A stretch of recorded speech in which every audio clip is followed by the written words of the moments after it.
ओम नमो भगवते वासुदेवाय। ओम नमो भगवते वासुदेवाय। ओम नमो भगवते वासुदेवाय। ओम ज्ञानतिमिरान्धस्य ज्ञानाञ्जनशलाकया चक्षुरुन्मिलितं येन तस्मै श्रीगुरुवे नमः।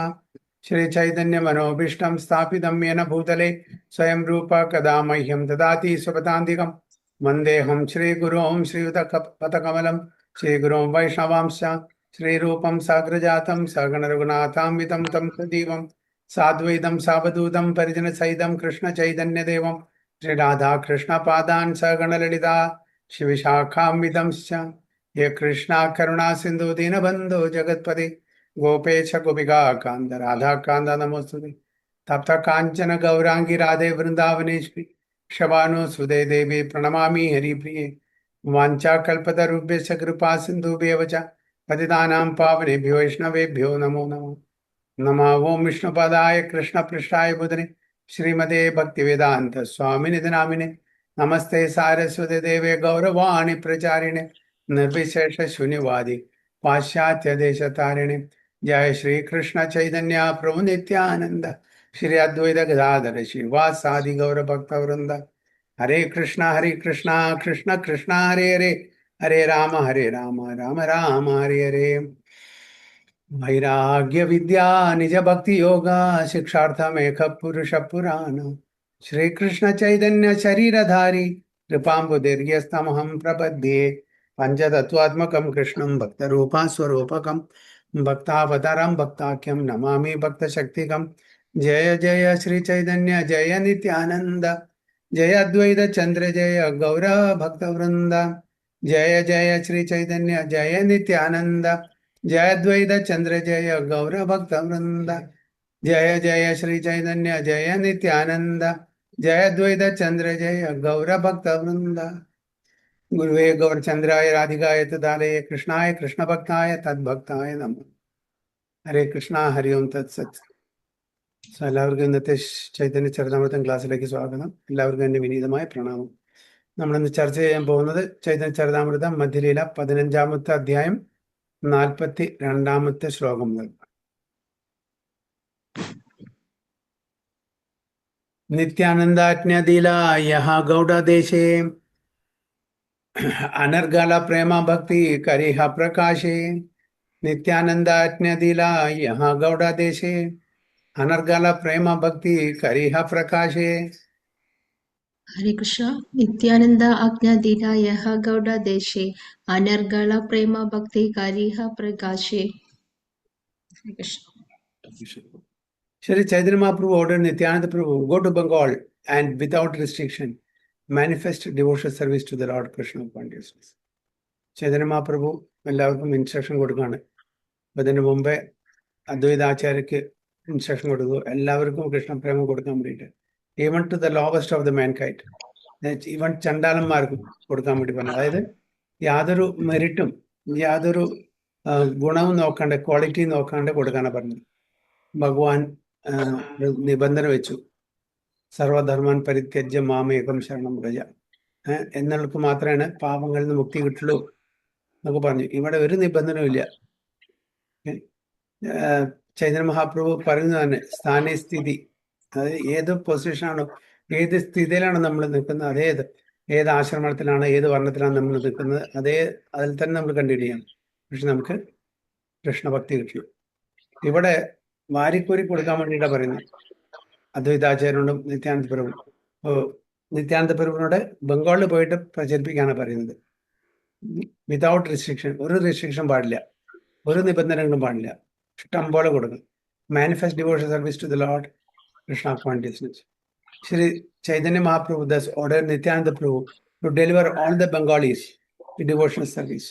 In the Bhagavad Gita 9.32, the Lord says, Mamhi Partha Vyapasritya Epesu Papa Yonayo Striyo Vaishyasthada Shudras Epiyanti Paramgade. Bhagavad Gita 9.32 ഭഗവാൻ കൃഷ്ണൻ പറയുന്നുണ്ട്, എല്ലാവർക്കും ഓപ്പർച്യൂണിറ്റീസ് അവസരം കിട്ടും. ഡിവോഷണൽ സർവീസ് പറഞ്ഞാൽ ഒരാളുടെ പുസ്തകമല്ല, ബ്രാഹ്മണന്മാരുടെ ക്ഷത്രിയന്മാരുടെ അല്ലെങ്കിൽ സന്യാസിവര്യന്മാരുടെ ബ്രഹ്മചാരികളുടെ വാനപ്രസ്ഥ ഒന്നല്ല, എല്ലാവർക്കും ഏത് യോനിയിൽ ജനിച്ചാലും അവർക്ക് ഡിവോഷണൽ സർവീസ് ചെയ്യാനുള്ള അർഹതയുണ്ട്. അതാണ് മഹി പാർത്ത വ്യവസ്ഥ AP ശിവ പാപയോനികളിൽ ജനിച്ച ആൾക്കാർ. ഇതിനെ ഒരു പ്രധാനപ്പെട്ട ഒരു ഇതുണ്ടായിരുന്നു, കോൺട്രവേഴ്സി ഉണ്ടായിരുന്നു ഈ പ്രത്യേക ശ്ലോകത്തിനെ പറ്റിയിട്ട് ഇവിടെ കേരളത്തിൽ 9.32. അതായത് ഇവിടെ അവര് അതിനെ വളച്ചൊടിച്ചു. പാപയോനികൾ ഇപ്പൊ അതിന്റെ എന്തുകൊണ്ടാണ് വളച്ചൊടിക്കാൻ കാരണം? അതിന്റെ ട്രാൻസ്ലേഷൻ അവര് ദുർവ്യാഖ്യാനം ചെയ്തു. O son of Pritha, those who take shelter of me, though they be of lower birth, women, Vaishyas and Shudras. അതായത് സ്ത്രീ വർഗത്തിൽപ്പെട്ട ആൾക്കാരും വൈശ്യന്മാരും ശൂദ്രന്മാരും എല്ലാം പാപയോനികളിൽ ജനിച്ചതാണെന്ന് അങ്ങനെ അവർ പാപയോനികളിൽ ജനിച്ചല്ല. അതായത് ഈ താഴ്ന്ന ലെവലുള്ള അവർ ബർത്ത് കിട്ടുന്നത് കാരണം നമ്മളെ ഏതൊക്കെ ജന്മങ്ങളിൽ ഒരുപാട് പാപകർമ്മങ്ങളിൽ ഏർപ്പെട്ടിട്ടായിരിക്കണം. അതുകൊണ്ടാണ് നമുക്ക് ലോവർ ബർത്ത് കിട്ടുന്നത്. നമ്മൾ ഒരു ജസ്റ്റ് കോമൺ സെൻസ് ഉപയോഗിക്കുക. നമ്മുടെ ഒരു ഓഫീസിൽ പല തസ്തികകളുണ്ട്, പല പദവികളുണ്ട്. CEO, ടോപ്പ് ലെവലിലെ CEO മുതൽക്ക് താഴെ പ്യൂൺ വരെയുണ്ട്. അതൊക്കെ ഒരേ പദവിയാണോ? അല്ല, വ്യത്യസ്തമായിട്ടുള്ള പദവിയാണ്. ഓരോരുത്തരുടെയും വിദ്യ, എഡ്യൂക്കേഷൻ, എക്സ്പീരിയൻസ്, അനുഭവം, അതിന്റെ അടിസ്ഥാനത്തിലാണ് ഈ തസ്തികകൾ കൊടുക്കുന്നത്. എല്ലാവർക്കും CEO പോസ്റ്റ് കൊടുക്കില്ല. അപ്പൊ നമ്മൾ പറയണ താഴെ കടയിലുള്ള പ്യൂണ്, ഒരു ക്ലർക്ക്, ഒരു വർക്കർ, അവർ പാപയോനിയിൽ ജനിച്ചാൽ പറയാൻ പറ്റും? ഇല്ല. അവർക്ക് അത് കാരണം അവർക്ക് അതിനുള്ള ക്വാളിഫിക്കേഷൻ, അതിനുള്ള എക്സ്പീരിയൻസ് അല്ല. അതുകൊണ്ട് താഴെയുള്ള തസ്തികകളിൽ അവർക്ക് ജോലി കിട്ടി. അതേപോലെ തന്നെ നമ്മളും, അതായത് മനുഷ്യരായിട്ട് ജനിച്ചിട്ട് കൂട്ടിയിട്ടും അതിലും ഗ്രേഡേഷൻസ് ഉണ്ട്. എത്രയോ ലിവിങ് എൻറ്റിറ്റീസ്, ജീവജാലങ്ങൾ മനുഷ്യയോനിയിൽ ജനിക്കാതെ അവർക്ക് അവസരം കിട്ടിയിട്ടില്ല. മൃഗങ്ങളായിട്ട് ജനിക്കുന്നു, കീടങ്ങളായിട്ട് ജനിക്കുന്നു, മത്സ്യങ്ങളായിട്ട്, പക്ഷികളായിട്ട്, വൃക്ഷങ്ങളായിട്ട്. അപ്പൊ അവരെ പറ്റി എന്താ നമ്മൾ പറയുക? അവിടെയും ഗ്രേഡേഷൻസ് ഉണ്ട്. ഓരോരുത്തരുടെ കോൺഷ്യസ്നെസ് ലെവലിൽ അനുസരിച്ചിട്ടാണ് നമുക്ക് എന്ത് കിട്ടുക, നമ്മുടെ ദേഹം കിട്ടുക. നല്ലൊരു ചോദ്യം വീണ്ടും വരും. ഇവിടെ വിമൻ, വൈശ്യാസ് ആൻഡ് ശൂദ്രാസ്, അതൊക്കെ പാപയോനിയാണോ? മറ്റത് ക്ഷത്രിയന്മാരും ബ്രാഹ്മണന്മാരൊന്നും പാപയോനിയല്ലേ? പുരുഷന്മാരും, അതായത് മെയിൽ ബോഡി, പുരുഷ ശരീരത്തിൽ പാപയും. കാരണം പറയുന്നത് പുരുഷ ശരീരം, അതേപോലെ മറ്റുള്ള ഉയർന്ന വർണ്ണങ്ങളിൽ ജനിക്കുന്നത് കുറച്ചും കൂടി കൂടുതൽ പുണ്യം ചെയ്തിട്ടുള്ള ആൾക്കാരായിരിക്കും. നമ്മൾ നല്ലൊരു ഭക്തന്റെ ഫാമിലി, ഇപ്പൊ നമ്മള് ഭഗവത്ഗീതയിൽ തന്നെ വായിക്കുന്നുണ്ട് അല്ലെ, അർജുനൻ ചോദിക്കുന്നുണ്ട് കൃഷ്ണനോട്, അതായത് നമ്മള് ഭക്തിയുത സേവനം ചെയ്തു, കംപ്ലീറ്റ് ചെയ്യാൻ പറ്റിയില്ല. അപ്പൊ അവരുടെ ഡെസ്റ്റിനേഷൻ, അവരുടെ ഗതി എന്തായിരിക്കും അടുത്ത ജന്മത്തില്? അപ്പോഴാണ് പറയുന്നത്, ഭഗവാൻ കൃഷ്ണൻ പറയുന്നുണ്ട്, എന്താണ് പറയുന്നത്? Short term transcendence. വളരെ കുറച്ചു കാലം ഭക്തിയുത സേവനം ചെയ്യുന്ന ആൾക്കാരുടെയും കുറെ കാലം ഭക്തിയുത സേവനം ചെയ്യുന്ന ആൾക്കാരുടെയും ഗതി വ്യത്യസ്തമാണ്. കുറച്ചു കാലം ഭക്തിയുത സേവനം ചെയ്ത് നിർത്തി പിന്നെ വീണ്ടും നമ്മൾ ഭൗതിക സുഖങ്ങളിൽ ഏർപ്പെട്ട് ജീവിക്കുകയാണെങ്കിൽ അവര് പിന്നീട് നല്ല മെർക്കൻഡൽ ക്ലാസ്, നല്ല ധനികരുടെ വീട്ടിൽ ജനിക്കും. അവർക്ക് റൊട്ടി കപ്പട മക്കാൻ ഇതിന് യാതൊരു പ്രശ്നം ഉണ്ടാവില്ല. റൊട്ടി കപ്പട മക്കാൻ എന്ന് പറഞ്ഞാൽ നമുക്ക് താമസിക്കാനുള്ള സൗകര്യം, കഴിക്കാനുള്ള ഭക്ഷണം, കഴിക്കാനുള്ള ഇത്, പിന്നെ ഉടുക്കാനുള്ള വസ്ത്രം, ഇതൊക്കെ ഇഷ്ടം പോലെ കിട്ടും ധനികരുടെ വീട്ടിലാണെങ്കിൽ. അപ്പൊ അതിനു വേണ്ടി നമ്മൾ പരക്കം പായണ ആവശ്യമില്ല. അപ്പൊ നമുക്ക് ഭക്തിയുത സേവനം ചെയ്യാനുള്ള ഒരു കൺഡ്യൂസീവ് അറ്റ്മോസ്ഫിയർ കിട്ടും. അത് നമ്മളെ എങ്ങനെ വിനിയോഗിക്കുന്നു അത് നമ്മുടെ ഇഷ്ടം. ചിലപ്പോൾ നല്ല രീതിയിലും അല്ലാത്ത രീതിയിലും നമുക്ക് ഉപയോഗിക്കാം. ലോങ് ടേം ട്രാൻസെൻഡന്റലിസ്റ്റ് അവര് ഭക്തന്മാരുടെ വീട്ടിൽ ജനിക്കും. പ്രഭുപാദ അതിന്റെ പർപ്പോട്ടിൽ പറയുന്നുണ്ട്, and this humble self and my spiritual master. അതായത് പ്രഭുപാദയ്ക്കും പ്രഭുപാദരെ സ്പിരിച്വൽ മാസ്റ്റർക്കും അങ്ങനെ നല്ല ഭക്തന്മാരുടെ വീട്ടിൽ ജനിക്കാനുള്ള അവസരം ഈ ലൈഫിൽ കിട്ടി എന്ന് പർപ്പോട്ട് പറയുന്നുണ്ട്. അതായത് കഴിഞ്ഞ ജന്മങ്ങളില് ഒരു ലോങ് ടേം ഭക്തിയുത സേവനം ചെയ്തത് കാരണം നല്ലൊരു ഭക്തന്മാരുടെ വീട്ടിൽ ജനനം കിട്ടുക എന്ന് പറഞ്ഞാൽ അവിടുന്ന് വളരെ ഈസി ആയിട്ട്, വളരെ കണ്ടീസീവ് ആയിട്ടുള്ള അറ്റ്മോസ്ഫിയർ ആണ്. അവർക്ക് ഭക്തി അതിനോട് മുന്നോട്ട് കൊണ്ടുപോകാൻ പറ്റും. അച്ഛനും അമ്മയും വീട്ടിലെ എല്ലാ മെമ്പേഴ്സും കൃഷ്ണ കോൺഷ്യസ് ആണെങ്കിൽ മക്കൾക്ക് വളരെ ഈസിയാണ്. എന്നിട്ടും തെറ്റിപ്പോകുന്ന ആൾക്കാരുണ്ട്, അത് വേറെ കാര്യം. ഇൻ ജനറൽ എന്താണ്, കണ്ടീസീവ് ആണ് അങ്ങനത്തെ ഒരു വീട്ടിൽ ജനിക്കുന്നത്. ഇവിടെയും അതാ പറയുന്നത്, വിമൺ, വൈശ്യാസ്, ശൂദ്രാസ്, ഇതൊക്കെ നമ്മൾക്ക് അങ്ങനത്തെ ലോവർ ബർത്ത് കിട്ടും. ഇത് ലോവർ ബർത്ത് ആയിട്ട് കാണുന്നത്. സാധാരണ വിമൻ എന്ന് പറഞ്ഞാൽ പറയില്ലേ, എമോഷണലി ആണ് അവരൊക്കെ ചിന്തിക്കുക, ലോജിക്കലി ചിന്തിക്കുന്നത് വളരെ കുറവാണ്. പിന്നെ നമുക്കറിയാം ശൂദ്രാസ് ലോവർ ക്ലാസ് ആണ്, അവർ തമോ ഗുണത്തിലാണുള്ളത്, അതുകൊണ്ട് ഒരു ലോവർ ക്ലാസ് ആണ്. മർച്ചൻസും അതേപോലെയാണ്, അവര് തമോ ഗുണം ആൻഡ് മിക്സർ ഓഫ് തമോ ഗുണം പിന്നെ രജോ ഗുണത്തിന്റെ മിക്സറാണ്. അപ്പൊ ആ ഗുണത്തിന്റെ അടിസ്ഥാനത്തിൽ ലോവർ ബർത്ത്, ഹയർ ബർത്ത് പറയുന്നത്. ബ്രാഹ്മണന്മാര് സത്വഗുണത്തിലാണ്, ഹയർ ബർത്ത് ആണ്. അവർക്ക് കൂടുതൽ ചാൻസസ് ഉണ്ട്, അവർക്ക് ബുദ്ധിയുണ്ട്, അവർ ജ്ഞാനികളാണ്, വയസ്സാണ്. അപ്പൊ അവർക്ക് പെട്ടെന്ന് ഇതൊക്കെ കാര്യങ്ങൾ മനസ്സിലാക്കാൻ പറ്റും. അപ്പൊ അതിന്റെ കെയർ ഓഫിലാണ്, കോൺഷ്യസ്നെസ് ലെവലിന്റെ അടിസ്ഥാനത്തിൽ ഗുണം ഇതൊക്കെ വിഭജിച്ചിരിക്കുന്നത്. അതായത് ചാതുർവർണ്ണ്യം, മായാസൃഷ്ടം, ഗുണ, കർമ്മ, വിഭാഗശ, 4 വർണ്ണങ്ങളും എന്താണ്, എൻ്റെ സൃഷ്ടി തന്നെയാണ്, ഗുണത്തിന്റെയും കർമ്മത്തിന്റെയും അടിസ്ഥാനത്തിലാണ്. അതാണ് ഇവിടെ പറയുന്നത്. അപ്പോൾ ആർക്കും, എല്ലാവർക്കും കൊടുക്കാം, ഇറസ്പെക്റ്റീവ് ഓഫ് ഗുണ, കർമ്മ, ബ്രാഹ്മണ, ക്ഷത്രിയ, വൈശ്യ, ശൂദ്ര, അതുപോലെ ബ്രഹ്മചര്യ, ഗൃഹസ്ഥ, വാനപ്രസ്ഥ, സന്യാസം, ഏത് വർണ്ണത്തിലായും ശരി, ഏത് ആശ്രമത്തിലായും ശരി, എല്ലാവർക്കും വാരി കോരി കൊടുക്കാനാ പറയുന്നത്. ഒരു നിബന്ധനയുടെ, നോ റെസ്ട്രിക്ഷൻസ്, അതാണ് ഇവിടെ പറയുന്നത്. So whoever takes to Krishna consciousness and follows the regulative principles can return home back to it. അപ്പൊ ആരാണോ കൃഷ്ണാനുഭവത്തില് ഭക്തിയുത സേവനം ചെയ്യാൻ ഒരുങ്ങുന്നത്, അവർക്ക് തീർച്ചയായിട്ടും തിരിച്ച് ഭഗവത്ധാമിലേക്ക് പോകാനുള്ള അവസരം കൊടുക്കണം. ഇനി അനുഭാഷ്യ, ശ്രീല ഭക്തി സിദ്ധാന്ത സരസ്വതി ഠാക്കൂർ റൈറ്റ്സ്. എന്താണ് അനുഭാഷ്യ?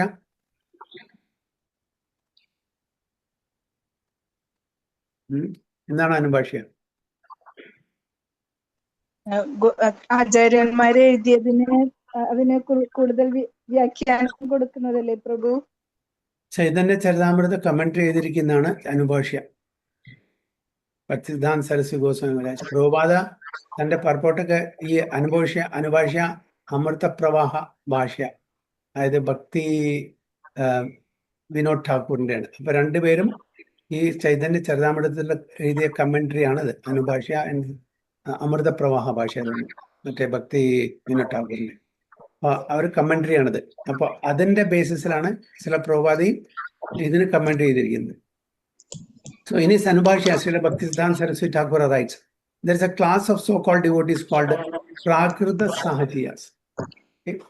Prakrita Sahaj, എന്താ സഹജയ പറഞ്ഞാൽ റിച്വലിസ്റ്റിക് ആക്ടിവിറ്റീസ്, റിച്വൽസിന് പ്രധാനം കൊടുക്കുന്ന ആൾക്കാർ.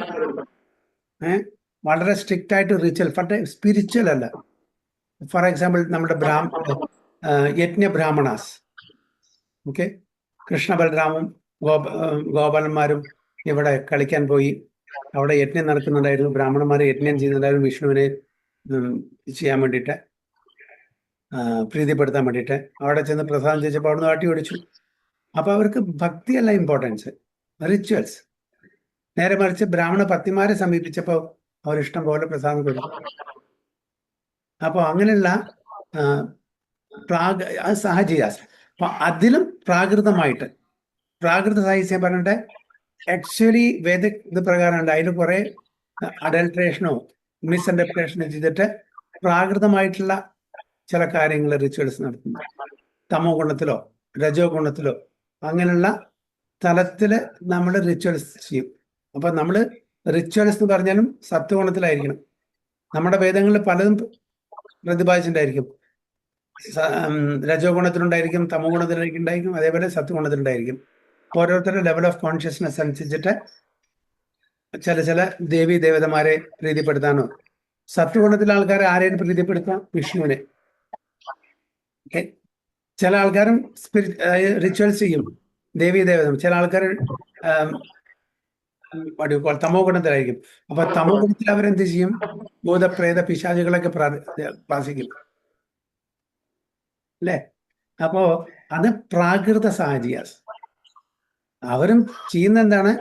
ഒരു പെർട്ടിക്കുലർ എനർജിയെ, പക്ഷെ അത് തമോ ഗുണത്തിലാണ്. അവര് തമോ ഗുണത്തിന് രജോ ഗുണത്തിലേക്കും രജോ ഗുണത്തിന് സത്വഗുണത്തിലേക്കും വളരുമ്പോഴാണ് നല്ലൊരു ഭക്തനായിട്ട് മാറുന്നത്. അപ്പോൾ പ്രാകൃത സാഹചര്യാസ് who think that Nityananda Prabhu is an ordinary human being. അവർ വിചാരിക്കുന്നത് നിത്യാനന്ദ പ്രഭു സാധാരണ ഒരു വ്യക്തിയാണ്. വിഷ്ണു തത്വമാണ് നിത്യാനന്ദ പ്രഭു. നമുക്കറിയാം പഞ്ചതത്വങ്ങളുടെ ചൈതന്യ മഹാപ്രഭു, നിത്യാനന്ദ പ്രഭു, അദ്വൈത ആചാര്യ, ഇവർ മൂന്നുപേരും വിഷ്ണു തത്വമാണ്. ഓക്കെ. ശ്രീവാസ ഠാക്കൂർ ജീവതത്വമാണ്. ഗദാധര പണ്ഡിറ്റ് ആരാണ്? ശക്തി തത്വം, അല്ലേ? അപ്പൊ നിത്യാനന്ദ പ്രഭുവിനെ ഒരു സാധാരണ വ്യക്തിയായിട്ട് കാണുന്ന ആൾക്കാര് ആരാണ്? പ്രാകൃത സാഹചികസ്. അവർക്കറിയില്ല. അതേപോലെ തന്നെ മീനക്കേതന രാംദാസ് പറഞ്ഞൊരു ഡിവോട്ടി ഉണ്ടായിരുന്നു. ഓക്കെ. അദ്ദേഹം ഒരു കീർത്തൻ മേള, ഒരു സ്പിരിച്വൽ പ്രോഗ്രാം നടത്തിയ സമയത്ത് കൃഷ്ണദാസ് കവിരാജ് ഗോസ്വാമി, അതേപോലെ കൃഷ്ണദാസ് കവിരാജ് ഗോസ്വാമിയുടെ സഹോദരനൊക്കെ ഉണ്ടായിരുന്നു. അതിന്റെ കൂടെ കുറേ വേറെ ആൾക്കാരുണ്ടായിരുന്നു. നിത്യാനന്ദ പ്രഭുവിന് ഇവര് വേണ്ടുന്ന ആ ഒരു മാനം കൊടുത്തില്ല. ചൈതന്യ മഹാപ്രഭുവിന് കൊടുക്കുന്ന ഒരു സ്ഥാനമാനങ്ങൾ കൊടുത്തില്ല. കാരണം ചൈതന്യ മഹാപ്രഭു ഓക്കെ, അദ്ദേഹം സെയിലി പേഴ്സണാലിറ്റി അല്ലെങ്കിൽ ഭഗവാനാണ്. സോറി, നിത്യാനന്ദ പ്രഭു ഒരു സാധാരണ വ്യക്തിയാണെന്നുള്ള കെയർ ഓഫില് അദ്ദേഹത്തിനെ ശരിക്കും മാനിക്കാത്ത കാരണം കൃഷ്ണദാസ് കവിരാജ് ഗോസ്വാമിക്ക് വളരെ വളരെ വിഷമം തോന്നി. അങ്ങനെ അവിടെ തർക്കങ്ങളായി. അതിനുശേഷം നിത്യാനന്ദ പ്രഭു സ്വയം കൃഷ്ണദാസ് കവിരാജ് ഗോസ്വാമിയുടെ സ്വപ്നത്തിൽ വന്നു ആജ്ഞാപിച്ചു അവിടുന്ന് പോകണേ. അതിനുശേഷം വീട്ടിൽ പ്രശ്നങ്ങളായി. അതായത് ഇത് നടക്കുന്നത് എവിടെയാണ്? കൃഷ്ണദാസ് കവിരാജ് ഗോസ്വാമിയുടെ വീട്ടിലാണ്. അവിടെ ഫാമിലി പ്രശ്നങ്ങളായി. കൃഷ്ണദാസ് കവിരാജ് ഗോസ്വാമി വിട്ടുപോയി വൃന്ദാവനത്തിലേക്ക്. നമുക്ക് അന്ന് അദ്ദേഹത്തിന് വളരെ അഡ്വാൻസ് ഏജ് ആണ്, 80+ ഒക്കെ ആയിരുന്നു. അപ്പോഴാണ് വൃന്ദാവനത്തിലേക്ക് പോകുന്നത്. അപ്പൊ അങ്ങനെ നിത്യാനന്ദ പ്രഭുവിനെ ഒരു ഓർഡിനറി ആളായിട്ട് കാണുന്നത് തെറ്റാണ്. They spread the news that Sri Chaitanya Mahaprabhu ordered Nityananda Prabhu to return to Bengal from Orissa just to marry and beget children. അങ്ങനെ ഈ പ്രാകൃത സാഹചര്യം എന്താണ് പരത്തിയത്? നിത്യാനന്ദ പ്രഭുവിനോട് പറഞ്ഞു ബംഗാളിൽ പോയിട്ട് കല്യാണം കഴിഞ്ഞ് കുട്ടികളെ ഉത്പാദിക്കുക. അതല്ലായിരുന്നു, അതിനു വേണ്ടിയിട്ടല്ല. കൃഷ്ണ അതായത് ഭക്തിത സേവനം സ്പ്രെഡ് ചെയ്യാൻ വേണ്ടിയിട്ടാണ്. അപ്പൊ ഇവരങ്ങനെ പറഞ്ഞു പരത്താൻ തുടങ്ങി പ്രാകൃത സാഹചര്യാസ്. അപ്പൊ ഇത് തീർച്ചയായിട്ടും നിത്യാനന്ദ പ്രഭുവിനെ ഒരു അപരാധം ചെയ്യുന്ന തരത്തിലാണ്. നിത്യാനന്ദ പ്രഭുവിനെ നമ്മൾ മാനിച്ചിട്ടില്ലെങ്കിൽ വലിയൊരു അപരാധമാണ്. കാരണം വെച്ചാൽ രണ്ടുപേരും അഭിന്നമായിട്ട് കാണും. നമ്മൾ ഒരാളെ മാനിക്കുക ഒരാളെ മാനിക്കാതിരിക്കുക പറഞ്ഞാൽ അപരാധമാണ്. ഒന്നുകിൽ രണ്ടുപേരും മാനിക്കുക, അല്ലെങ്കിൽ രണ്ടുപേരും മാനിക്കണ്ട. രണ്ടുപേരും മാനിച്ചില്ലെങ്കിൽ കുഴപ്പമൊന്നുമില്ല. അപ്പോ എന്താ നാസ്തിക് എന്ന് പറയുന്നുള്ളൂ, അപരാധം വരുന്നില്ല അവിടെ. മനസ്സിലായില്ലേ? ചൈതന്യ മഹാപ്രഭുവിനെ നിത്യാനന്ദ പ്രഭുവിനെ നമ്മൾ മാനിക്കുന്ന നമ്മൾ നാസ്തികാണ്, നിരീശ്വരവാദികളാണ്. പക്ഷെ ഒരാളെ മാനിക്കുക ഒരാളെ മാനിക്കാതിരിക്കുക എന്ന് പറഞ്ഞാൽ അവിടെ അപരാധമായി. അപ്പൊ അപരാധം പാപങ്ങളെക്കാളും കൂടുതൽ പ്രശ്നക്കാരനാണ്. പാപത്തിന് നമുക്ക് പ്രായശ്ചിത്തമുണ്ട്, അപരാധത്തിന് അങ്ങനെ ഈസി ആയിട്ട് പ്രായശ്ചിത്തം ചെയ്യാൻ പറ്റില്ല. ആരോടാണോ അപരാധം ചെയ്ത് അവര് നമുക്ക് മാപ്പ് തരണം. എന്നാൽ മാത്രമേ ആ അപരാധത്തിന് ഒരു പോംവഴിയുള്ളൂ. മറ്റതിനൊക്കെ പ്രായശ്ചിത്തമുണ്ട്. നമ്മൾ എന്തെങ്കിലും ഗ്രോസ് ആയിട്ടുള്ള സ്ഥൂലമായിട്ടുള്ള എന്തെങ്കിലും തെറ്റ് ചെയ്യുകയാണെങ്കിൽ നമുക്ക് കാശിയിൽ പോയിട്ടോ രാമേശ്വരത്ത് പോയിട്ടോ മായപ്പൂരോ വൃന്ദാവനിലോ എവിടെ പോയിട്ട് നമുക്ക് പ്രായശ്ചിത്തം ചെയ്യാം, അത് മാറി കിട്ടും. അപരാധം വളരെ ബുദ്ധിമുട്ടാണ്. അതുകൊണ്ടാണ് അപരാധത്തിനെ മാഡ് എലിഫന്റിനോട് കമ്പയർ ചെയ്തിരിക്കുന്നത്. മാഡ് എലിഫന്റ് അതായത് ഒരു മതം പിടിച്ച ആന. മതം പിടിച്ച ആന എന്താ ചെയ്യുക? അതിന് കൺമൂക്കൊന്നുമില്ല. ഒരു ഗാർഡനിൽ ഒരു പൂന്തോട്ടത്തിൽ ചെന്നാൽ എല്ലാം ചവിട്ടി മതിച്ച് എല്ലാം അപ്രൂവ് ചെയ്ത് എല്ലാം നശിപ്പിക്കും, അല്ലേ? മാഡ് ആൻഡ് എലിഫന്റ് എല്ലാം നശിപ്പിക്കും. അതേപോലെയാണ് ഈ വൈഷ്ണവ. നമ്മൾ കംപ്ലീറ്റ് ഡിസ്ട്രോയ് ചെയ്യും. അപരാധം അതിലേറ്റവും ടോപ്പിലാണ് വൈഷ്ണവ അപരാധം. എല്ലാ അപരാധത്തെക്കാട്ടിലും ടോപ്പിലാണ് വൈഷ്ണവ അപരാധം. ഓക്കെ. അങ്ങനെ നിത്യാനന്ദ പ്രഭുവിനെ ഒരു സാധാരണ വ്യക്തിയായിട്ട് കാണുമെന്ന് പറഞ്ഞാൽ അത് വലിയൊരു അപരാധം. Such an offence is called പാഷണ്ഡ ബുദ്ധി, എത്തിസ്റ്റിക് റിമാർക്ക്. പാഷണ്ഡ ബുദ്ധി എന്ന് പറഞ്ഞാൽ എഗെയിൻ നിരീശ്വരവാദികളുടെ ആ ബുദ്ധി, ഭഗവാൻ ഇല്ല എന്നുണ്ട്. അപ്പോ അവർ ചൈതന്യ മഹാപ്രഭുവിനെ സ്വീകരിച്ചാലും ശരി, നിത്യാനന്ദ പ്രഭുവിനെ തിരസ്കരിച്ചാൽ അത് പാഷണ്ഡ ബുദ്ധിയായി, എത്തിസ്റ്റിക് mentality. Offenders consider Nityananda Prabhu to be like one of them an ordinary human being, സാധാരണ ഒരു വ്യക്തിയായിട്ട് കാണുന്നു. They do not know of Nityananda Prabhu's identity with the Vishnu Tattva. നേരത്തെ പറഞ്ഞ പോലെ നിത്യാനന്ദ പ്രഭു വിഷ്ണു തത്വ എന്നുള്ള അത് അവർക്ക് മനസ്സിലാവുന്നില്ല. Thinking Nityananda Prabhu to be an ordinary human being is the business of mental speculators known as Punapatmavadis. Okay, Punapatmavadis. These people accept the material body, which is a bag of 3 material elements. Punape 3 dhatuke. അതായത് ഗുണപാത്മവാദീസ് പറഞ്ഞാൽ material body ആണ് എല്ലാം, ശരീരമാണ് എല്ലാം. അപ്പൊ അവരെന്താ വിചാരിക്കുന്നത്, ഇത് നമ്മൾ എന്ന് പറയുന്ന ഈ വ്യക്തിയെ a bag of 3 material elements. കുണാപ്പെ 3 ധാതുക്കെ. എന്താണ് കുണാപ്പെ 3 ധാതുക്കെ? 3 ധാതുക്കള്. ഈ ശരീരം മെറ്റീരിയൽ ബോഡി 3 ധാതുക്കള് നിറഞ്ഞതാണ്. എന്താണത്? ആർക്കെങ്കിലും പറയാൻ പറ്റുമോ? കുണാപ്പെ 3 ധാതുക്കെ.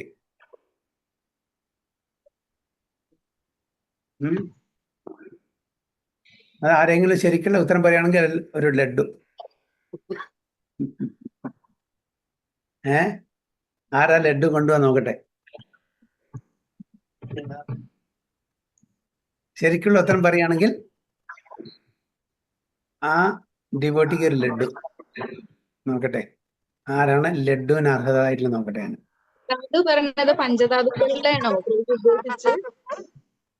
ഇത് ലഡ്ഡു ആണ് കിട്ടാൻ പോകുന്നത്, അതുകൊണ്ട് ചോദ്യം എന്നോട് ചോദിക്കാൻ പാടില്ല. അല്ല, മെറ്റീരിയൽ ബോഡിയില് വായു, മെറ്റീരിയൽ ബോഡിയില് വെള്ളം, ഇതൊക്കെ മെറ്റീരിയൽ ബോഡിയിലെ വെള്ളം, വായു. ഇവിടെ അതായത് കുണാപ്പെ 3 ധാതുക്കെ. കുണാപ്പെ ഈ ശരീരം 3 ധാതുക്കളെ കൊണ്ട് നിറഞ്ഞതാണെന്ന് പറയാണ്. എന്താണ് ആ 3 ധാതുക്കൾ? 3 എലിമെന്റ്സ്. ഭൂമിരപ്പനോ, അപ്പൊ 5 ഇല്ലേ? ഭൂമിരാപ്പോനലോ വായു ഖം. അടിയിന്ന് വരുന്നത് ജലം, വായു, അങ്ങനെ വരുന്നത് 3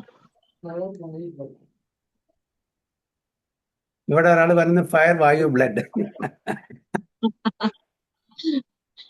ഓക്കെ, ശ്യാമള മാതാജി എന്താ പറഞ്ഞ?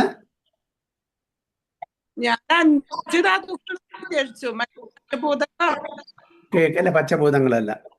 അപ്പൊ ആ ലഡ്ഡു നിങ്ങൾ എല്ലാവരും എനിക്ക് തരണം. മാതാജി എന്താ പറഞ്ഞ? സുഭാഷി മാതാജി പറയും, ക്ലിയർ ആയിട്ട് കേൾക്കുന്നില്ല. മാംസം, പിന്നെ എന്താണ് രക്തം, അങ്ങനത്തെ അങ്ങനെ അതന്നെ പറയാം. മാംസം, രക്തം അല്ല. ഓക്കെ, അപ്പൊ എല്ലാവരും എനിക്ക് ഒരു ലഡ്ഡു തരണം കേട്ടോ. ഓക്കെ, കഫവാത പിത്തം. ഓക്കെ, അപ്പൊ ഒരു അതിനെ പകുതി ഇവിടെ വന്നാൽ കഫം, വാതം, പിത്തം. വാതം എന്ന് പറഞ്ഞാൽ എയറിന്റെ രോഗമാണ്. അതായത് ഇംബാലൻസ് ഓഫ് ദ 5 വായുസ്. ഓക്കെ, കഫവാത പിത്തം എന്താണ്? കുലശേഖർ ആൾവാറിന്റെ ഒരു ഇതില് ഇത് പറയുന്നുണ്ട്. ഏതാണ് ആ ശ്ലോകം? നമ്മളിത് വായിച്ച് പഠിച്ചാണ്. ഏതാണ് ശ്ലോകം? 33 കൃഷ്ണത്വദീയ പദ പങ്കജ പഞ്ചരാന്തം അദ്വൈവമേ വിശതു മാനസ രാജഹംസ പ്രാണപ്രയാണ സമയേ കപവാത പിത്തേ കണ്ഠാവരോധന വിധോ സ്മരണം കുതസ്തേ. ഓർമ്മണ്ടോ? കണ്ഠാവരോധന വിധോ സ്മരണം. അതായത് കാപം, എന്താ പറയാ, കപം, വാതം, പിത്തം, ഇത് 3 ഉള്ള സമയത്ത് നമുക്ക് കണ്ഠത്തില് ഇതൊന്നും ഓർമ്മ വരില്ല, നാമം ജപിക്കാൻ വരില്ല, ഓർമ്മ വരില്ല. അപ്പൊ അതുകൊണ്ട് കുലശേഖർ ആൾവാർ പറയുന്നത്, എപ്പോ എന്റെ ബോഡി ഫിറ്റ് ആണ്, in healthy and hale and hearty, അപ്പൊ അതുകൊണ്ട് ഈ സമയത്ത് തന്നെ എന്നെ തിരിച്ചു കൊണ്ടുപോയിക്കോളാൻ. അല്ലാ സമയത്ത്, വയസ്സായിട്ടുള്ള സമയത്ത്, വൃദ്ധാവസ്ഥയില് കപവാത പിത്തം കൊണ്ട് എന്റെ ഓർമ്മശക്തി നശിക്കും, കാഴ്ച നശിക്കും, ഖണ്ഡത്തില് എന്റെ തൊണ്ട ഇടറും, സംസാരിക്കാൻ പറ്റില്ല. ഇതെല്ലാം ഉള്ള സമയത്ത് എനിക്ക് ഈ കൃഷ്ണാവബോധത്തിലായിരിക്കില്ല എന്റെ ജീവൻ പോകുന്നത്. അതുകൊണ്ട് അല്ലയോ കൃഷ്ണ, എന്നെ ഇപ്പൊ തന്നെ കൊണ്ടായിരുന്നു. കാരണം വെച്ചാൽ ഇപ്പൊ ഞാൻ ഫിറ്റാണ്, എനിക്ക് ഓർമ്മശക്തി ഉണ്ട്, എനിക്ക് നാമം ഉച്ചരിക്കാൻ പറ്റും. ഭഗവാൻ പറയുന്നില്ലേ, അന്ധകാലേച്ച മാം ഏവ സ്മരൺ മുക്ത്വാ കലൈവരം യത് പ്രയാതസി മദ്ഭാവം യാതി നാസ്യത്ര സംശയ. അവസാന നിമിഷത്ത് നമ്മളുടെ ദേഹം വെടിയുന്ന സമയത്ത് ഭഗവാനെ സ്മരിക്കണം. തീർച്ചയായിട്ടും ഭഗവത് പ്രാപ്തി കിട്ടും. അപ്പോ ആ ഭഗവാനെ സ്മരിക്കാനുള്ള ശക്തിയും ഓർമ്മ ബുദ്ധിമൊക്കെ ഇപ്പൊ എനിക്കുണ്ട് എന്ന് കുലശേഖർ ആൾവാർ പറയാണ്. വൃദ്ധാവസ്ഥയിൽ ഇതുണ്ടാവുന്ന യാതൊരു നിർബന്ധമില്ല. കപവാതപിത്തം എന്നുള്ള ആ ഒരു ഇംബാലൻസ് കൊണ്ട് ഇതെല്ലാം നഷ്ടപ്പെടും. അതുകൊണ്ട് അല്ലയോ കൃഷ്ണ എന്നെ ഇപ്പൊ തന്നെ കൊണ്ടുപോയാൽ. അപ്പൊ ഇവിടെ പറയുന്നത് കുണാപി ത്രിധാതുക്കേ ദിസ് ഫുൾ ഓഫ് കപവാതപിത്തം. നമ്മൾ പറയില്ലേ, രക്തം, മജ്ജ, അസ്ഥി, ഞരമ്പുകള്, മലം, മൂത്രം, ഇതൊക്കെ നിറഞ്ഞുള്ള ഒരു ബാഗാണ് ഈ ശരീരം. ഈ ശരീരം ഇതെല്ലാം നിറഞ്ഞിട്ടുള്ള ഒരു ബാഗാണ്. അതിനോടാണ് നമുക്ക് അങ്ങോട്ടും ഇങ്ങോട്ടും പരസ്പരം ആകർഷണം തോന്നുന്നത്. കാരണം ഇതെല്ലാം ഇൻടാക്റ്റ് ആണ്. എല്ലാം ശരിക്കും പൊതിഞ്ഞ്, സ്കിന്നുകൊണ്ട് പൊതിഞ്ഞ് നമുക്കൊന്നും അറിയുന്നില്ല അതിന്റെ ഉള്ളിൽ എന്താണ്. അതൊന്ന് ചെറുതായിട്ട് കീറിയിട്ട് ഓപ്പറേഷൻ തിയേറ്ററിലൊക്കെ സർജറി നടക്കുന്ന സമയം നമ്മൾ പോയാൽ മതി. വല്ലതും കണ്ടിട്ടുണ്ടെങ്കിൽ അപ്പം അറിയാം എന്താണ് അതിൻ്റെ ഉള്ളിൽ. ആർക്കെങ്കിലും ഇഷ്ടം തോന്നുമോ ആ ശരീരത്തിനോട്? ഇല്ല. അപ്പൊ ഇതെല്ലാം നന്നായി പാക്ക് ചെയ്തിട്ട് അതിനെ നമ്മൾ മോടി പിടിപ്പിച്ച് പൗഡറും പെർഫ്യൂമും പിന്നെ ബ്യൂട്ടി പാർലറും അവിടെ ഇവിടെ പോയിട്ട് നന്നായി വരുമ്പോൾ വലിയ ആകർഷണമായി. പക്ഷെ അതിന്റെ ഉള്ളിലെ സാധനം നമ്മള് അതൊന്ന് കീറി മുറിച്ചാൽ അത് കാണുന്ന സാധനം നമുക്ക് ഒരിക്കലും ആരെയും ആകർഷിപ്പിക്കില്ല. ഉണ്ടാവും. ഞാൻ പറഞ്ഞത് ശരിയല്ലേ?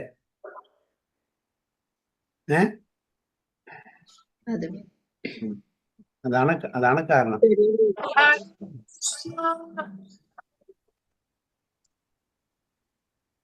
അപ്പൊ ഇതാണ്. അപ്പൊ ഇനി ഇത് ഓർത്താൽ മതി, നമ്മളുടെ ശരീരത്തിനോട് വല്ലവർക്കും, അതായത് ശരീരത്തിനോട് വല്ലാണ്ട് ആസക്തി പോലാണ്. മറ്റുള്ളവരേലും സ്വന്തം ശരീരമാണെങ്കിലും ഇതെല്ലാം ഒക്കെ പുറമെ കാണാൻ നല്ലപ്പോൾ നമ്മൾ പറയില്ലേ, same old wine in A new ബോട്ടിൽ. ആ ബോട്ടില് വളരെ നല്ല രസമാണ്. സെയിം ഓൾഡ് വൈൻ, പഴയ വൈൻ തന്നെ. അതിന്റെ പാക്കിംഗ് ആണ് അതിന്റെ ബ്യൂട്ടിഫുൾ ആക്കിയിരിക്കുന്നത്. അതേപോലെ നമ്മൾ പാക്കിംഗ് ആണ് നമ്മുടെ ആ ശരീരത്തിന്റെ സ്കിൻ, അതിന്റെ ഒരു കോംപ്ലക്ഷൻ, അതിന്റെ പ്രത്യേക ഒരു ഘടന, അതൊക്കെയാണ് ഒരു എക്സ്റ്റേണൽ അട്രാക്ഷന് കാരണം. 1 second.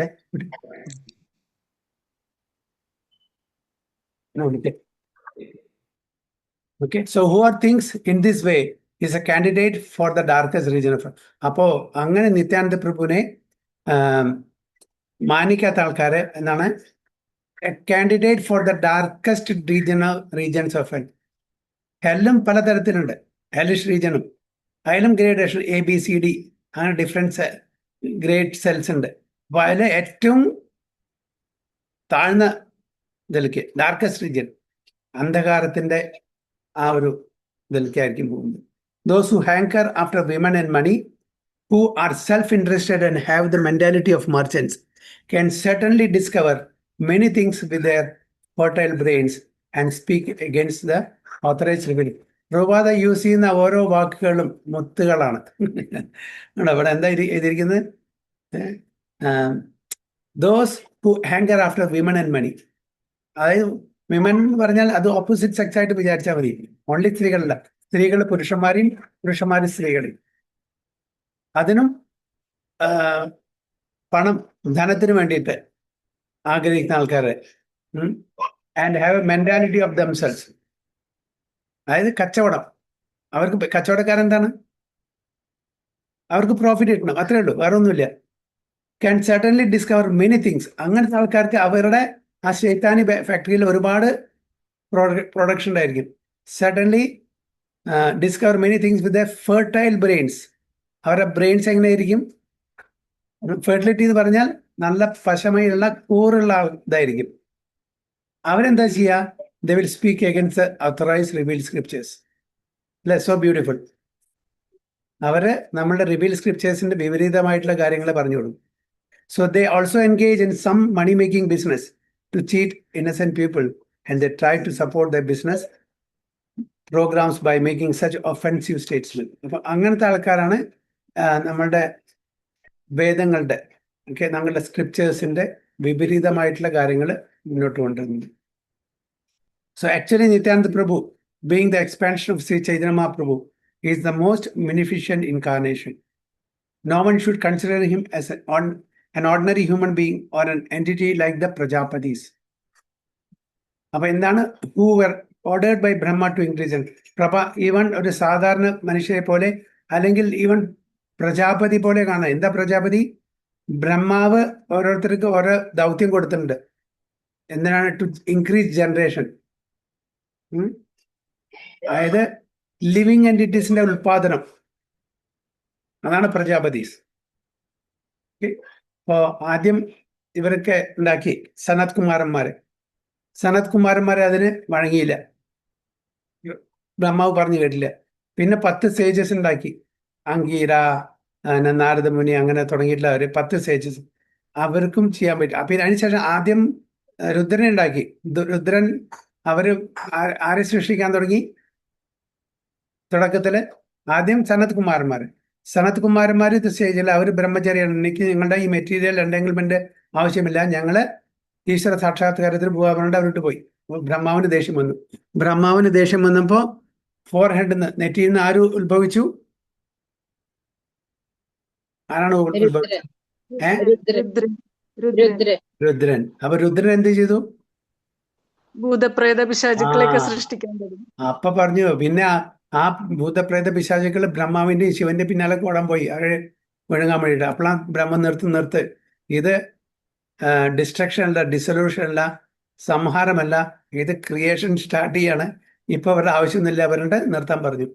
എന്നിട്ടാണ് 10 സേജസ് ഉണ്ടാക്കിയത്. അവരോട് പറഞ്ഞു, അവരും അത്ര കാര്യമായിട്ട് അതിൽ ഇതില്ല. പിന്നെയാണ് കശ്യപനും ദിതിയും തമ്മിലുള്ള പല ലിവിങ് എൻറ്റിറ്റീസിന്റെ ആ ഒരു ഉത്പാദനത്തിന് കാരണമായത്.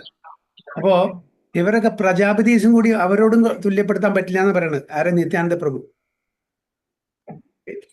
പ്രഭു വിഷ്ണു തത്വമാണ്. സാധാരണ മനുഷ്യൻ ഒരു ഈവൻ പ്രജാപതി തലത്തിലുള്ള ആളും കൂടി അല്ല എന്നാണ് പറയുന്നത്.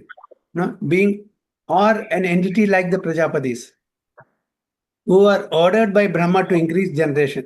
Nityananda Prabhu should not be considered instrumental for sense gratification. അതായത് നിത്യാനന്ദ പ്രഭു ഒരു ഭൗതികവാദിയല്ല. ഇത് മാത്രമല്ല, ഇന്ദ്രിയ ആസ്വാദനത്തിന് വേണ്ടിയിട്ടാണ് അങ്ങനെ കല്യാണം കഴിച്ച് ഇരിക്കുന്നത്. ചൈതന്യ മഹാപ്രഭുവിന്റെ ആജ്ഞപ്രകാരമാണ് നിത്യാനന്ദ പ്രഭു ഗൃഹസ്ഥാശ്രമത്തിലേക്ക് പോയത്. കാരണം ചൈതന്യ മഹാപ്രഭുവിന് പോകാൻ പറ്റാത്ത ചില സ്ഥലങ്ങളുണ്ട്, അത് ഗൃഹസ്ഥന്മാർക്ക് പോകാൻ പറ്റും. അപ്പൊ അതുകൊണ്ട് കൃഷ്ണ കോൺഷ്യസ്നെസ് സ്പ്രെഡ് ചെയ്യാൻ വേണ്ടിയിട്ട് ഗൃഹസ്ഥാശ്രമത്തില് ഇരിക്കുന്ന നിത്യാനന്ദ പ്രഭുവിനെ നിയോഗിക്കുകയാണ് ചെയ്യുന്നത്. പറഞ്ഞു മനസ്സിലായോ? അപ്പൊ എന്തിനാണ് നിത്യാനന്ദ പ്രഭുവിനോട് ഗൃഹസ്ഥാശ്രമം സ്വീകരിക്കാൻ പറഞ്ഞത്? ചൈതന്യ മഹാപ്രഭു സന്യാസിയാണ്. സന്യാസിക്ക് അദ്ദേഹത്തിൻ്റെതായിട്ടുള്ള ലിമിറ്റേഷൻ ഉണ്ട്. എല്ലാ സ്ഥലത്തും കയറി ചെല്ലാൻ പറ്റില്ല. ബ്രഹ്മചാരികൾക്കും സന്യാസിമാർക്കും ചില നിബന്ധനകളുണ്ട്, അത് ഫോളോ ചെയ്യണം. ഗൃഹസ്ഥന്മാർക്ക് എവിടെയും പോവാം, ഏത് ആശ്രമത്തിലുള്ള ആൾക്കാർക്കും പോവാം. അതുകൊണ്ട് ഗൃഹസ്ഥാശ്രമം സ്വീകരിച്ചിട്ട് എല്ലാവരെയും വീടാന്തരം പോയിട്ട് അവർക്ക് കൃഷ്ണാവബോധം പകർത്തി കൊടുക്കാൻ വേണ്ടിയിട്ടുള്ള ഒരു നിർദ്ദേശമാണ് ഇവിടെ ചൈതന്യ മഹാപ്രഭു നിത്യാനന്ദ പ്രഭു. അപ്പൊ അതില് പ്രഭുപാദ ഈ പർപ്പോട്ടിൽ വളരെ ക്ലിയർ ആയിട്ട് നമ്മളെ മനസ്സിലാക്കി തന്നെയാണ് നിത്യാനന്ദ പ്രഭുവിന്റെ പൊസിഷൻ. നമ്മള് പ്രാകൃത സാഹചര്യാസിനെ പോലെ തെറ്റിദ്ധരിക്കാൻ പാടില്ല. അതാണ് ഇത്രയും ഡീറ്റെയിൽഡുള്ള പർപ്പോട്ട് തരുന്നത്. Although professional so-called preachers support this idea, such statements are found in any authorized revealed scriptures. Such statements are not found in any authorized.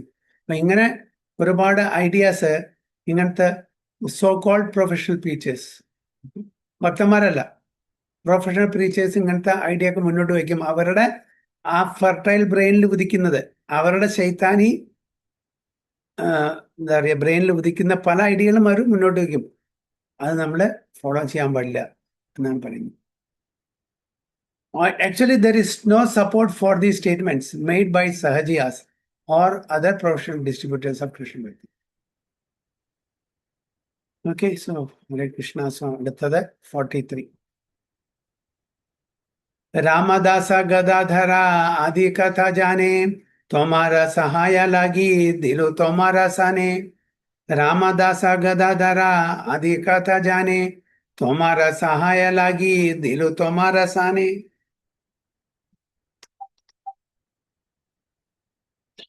Hare Krishna.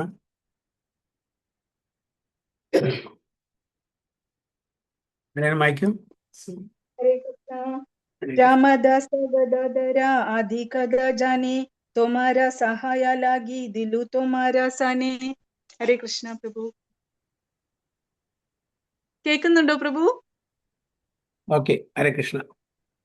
Hare Krishna. Translation. പ്രഭുജി. Nityananda Prabhu was given assistants like Ramadasa, Gadadhara Dasa, and several others. Sri Chaitanya Mahaprabhu said, I give them to you to assist you. Nityananda Prabhuവിന് അസിസ്റ്റൻസും കൊടുത്തു Chaitanya Mahaprabhu. രണ്ടുപേരുണ്ടായിരുന്നു, രാമദാസനെയും ഗദാധര Das. Okay, അപ്പോ ഇവരെല്ലാം associates ആണ്. ഇവരെല്ലാം actually വ്രജലീലകള് കൃഷ്ണന്റെ സഖാക്കളായിരുന്നു. ഗദാധരദാസ ഗദാധര പണ്ഡിതല്ല, നമ്മൾ mistake ചെയ്യാൻ പാടില്ല. അങ്ങനെ ഒരുപാട് പേരുകൾ റിപ്പീറ്റേഷൻ ആവും. ഓക്കെ, മുകുന്ദദത്ത, മുകുന്ദദാസ, ഓക്കെ, ഗദാധര പണ്ഡിത്, ഗദാധരദാസ, അങ്ങനെ ചില വാക്കുകളൊക്കെ നമുക്ക് സെയിം ആയിരുന്നു. ഇവിടെ ഗദാധരദാസ് പറഞ്ഞാൽ വേറൊരു ഡിവോട്ടിയാണ്. രാമദാസ, രാമദാസ അതും ഭഗവാന്റെ തന്നെ ഒരു അസോസിയേറ്റ് ആണ്. അപ്പൊ ഗദാധരദാസ് എന്ന് പറഞ്ഞാൽ ഗദാധര പണ്ഡിത് അല്ല, ഗദാധര പണ്ഡിത്ത് രാധാറാണിയുടെ ഇൻകാർണേഷൻ. ഗദാധരദാസ അതായത് രാധാറാണിയുടെ എഫുൾജൻസിന്റെ ഇൻകാർണേഷൻ ആണ് ഞാൻ കേട്ടിട്ടുണ്ട് ഏതൊരു ക്ലാസ്സിൽ. ആരാണ്? രാധാറിന്റെ ആ ശോഭയില്ലേ, അതിന്റെ ഇൻകാർണേഷൻ എന്ന് പറഞ്ഞു. ഈവൻ ഗദാധരദാസ എല്ലാ കാശികളുടെ അടുത്തും പോയിട്ട് ഹരേ കൃഷ്ണൻ ചെല്ലാൻ പറയും.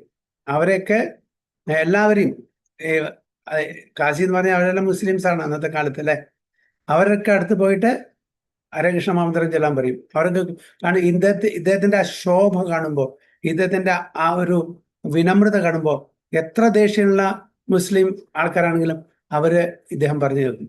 ഒരു പ്രാവശ്യം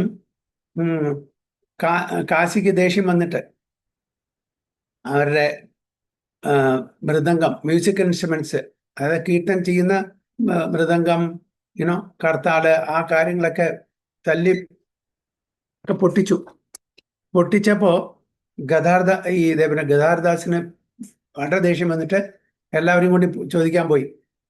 അപ്പോൾ കാശിയുടെ അടുത്തേക്കാണ് പോയത്. കാശിക്ക് ദേഷ്യം വന്ന് വരട്ടെ, ഞാൻ വാളെടുത്ത എല്ലാവരും കൊല്ലം പറഞ്ഞിട്ട് ഇത്രയും ആൾക്കാരോടെ ചെന്നപ്പോൾ കാശിയുടെ വീട്ടിൽ പോയപ്പോൾ അദ്ദേഹം തന്റെ വാളും എടുത്തിട്ട് പുറത്തേക്ക് ഓടി വരികയാണ്.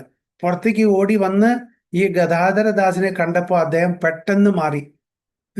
അദ്ദേഹത്തിന്റെ വാളൊക്കെ കയ്യിൽ നേരെ നമസ്കരിക്കുകയാണ് ചെയ്തത്. അപ്പൊ അദ്ദേഹത്തിന്റെ ആ ഒരു അപ്പോഴത്തെ ആ ഒരു പ്രസൻസ്, ആ സാന്നിധ്യം, ഇവൺ ഇത്രയും ദേഷ്യം വന്ന കാശിയെ മാറ്റിയിട്ട് ഉടനെ അദ്ദേഹത്തിന്റെ കാൽക്കിൽ വീണു. എന്നിട്ട് പറഞ്ഞു, എന്നിട്ട് വളരെ വിനമ്രത, എന്തിനാണ് നിങ്ങൾ ഇങ്ങനെ ഉച്ചത്തില് കീർത്തനം ചെയ്യുന്നത്? അത് മറ്റുള്ളവർക്ക് ബുദ്ധിമുട്ടല്ലേ? അങ്ങനെയാണോ? അല്ല, ഒരു ബുദ്ധിമുട്ടില്ല. നിങ്ങൾ കാര്യം ചെയ്യൂ, ഹരേ കൃഷ്ണ കീർത്തനം വേണ്ടിയിട്ട് ഞങ്ങൾ എടുത്തു. അപ്പോൾ ഹരേ കൃഷ്ണ കീർത്തൻ ഞാൻ നാളെ ചെയ്യലാമെന്ന് പറഞ്ഞു. അപ്പൊ ഗദാധരദാസ് പറഞ്ഞു, ഹരേ കൃഷ്ണ കീർത്തൻ നാളെ ചൊല്ലാന്ന് പറഞ്ഞു. ഹരേ കൃഷ്ണ ആൾറെഡി ഇന്ന് ചൊല്ലി കഴിഞ്ഞു, നാളെ എന്തിന്? ഹരേ കൃഷ്ണ ആൾറെഡി പറഞ്ഞു. അപ്പോൾ നിങ്ങളും കൂടി ഞങ്ങളുടെ ഇതിൽ കൂടി പറഞ്ഞിട്ട് ആ ദേഷ്യം വന്ന ആ കാശി ഇവരെ കൂട്ടത്തിൽ കീർത്തനം അതേപോലെ നൃത്തം ചെയ്യാൻ തുടങ്ങി. അപ്പോൾ എല്ലാവരെയും ആകർഷിക്കാൻ കഴിവുള്ള ഒരു പ്രതിഭാശാലിയാണ് ആര്? Gadadharadas and several others. അപ്പോൾ നിത്യാനന്ദ പ്രഭുവിന് അസോസിയേറ്റ്സ് ആയിട്ട് രാമദാസ, ഗദാധര രണ്ടുപേരും കിട്ടി. I give them to you to assist you, സഹായിക്കാൻ വേണ്ടിയിട്ട്. മധ്യേ മധ്യേ അമി തൊമാര നികട്ടായി ബേ, अलक्षिता रही तुम्हारा नृत्य देखी बा। मध्य मध्य अमी तुम्हारा निकट आई बे, अलक्षिता रही तुम्हारा नृत्य देखी बा। मध्य मध्य अमी तुम्हारा निकट आई बा, अलक्षिते राही तुम्हारा नृत्य देखी बा. हरे Krishna.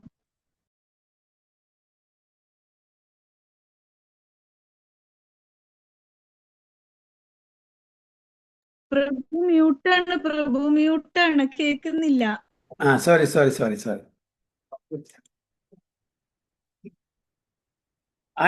I shall also go to see you at intervals, keeping myself invisible. I shall watch you dance. അപ്പൊ ചൈതന്യ മഹാപ്രഭു ഈ ഒരു പ്രോമിസും കൂടി, ഞാനും വരും ഇൻവിസിബിൾ ആയിട്ട്, മറ്റുള്ളവർക്ക് കാണാൻ പറ്റില്ല. മറ്റുള്ളവർക്ക് കാണാൻ പറ്റില്ല, ഞാൻ ഇൻവിസിബിൾ ആയിട്ട് അങ്ങേ വന്ന് കാണുന്നതായിരിക്കും എന്ന് പറയുന്നു. ചൈതന്യ മഹാപ്രഭു 3 തരത്തിൽ 3 ഫീച്ചേഴ്സിലാണ് ദർശനം കൊടുക്കുന്നത്, കാര്യങ്ങൾ ചെയ്യുന്നത്, പ്രത്യക്ഷപ്പെടുന്നത് 3 വിധത്തിലാണ്. ആർക്കെങ്കിലും പറയാൻ പറ്റുമോ?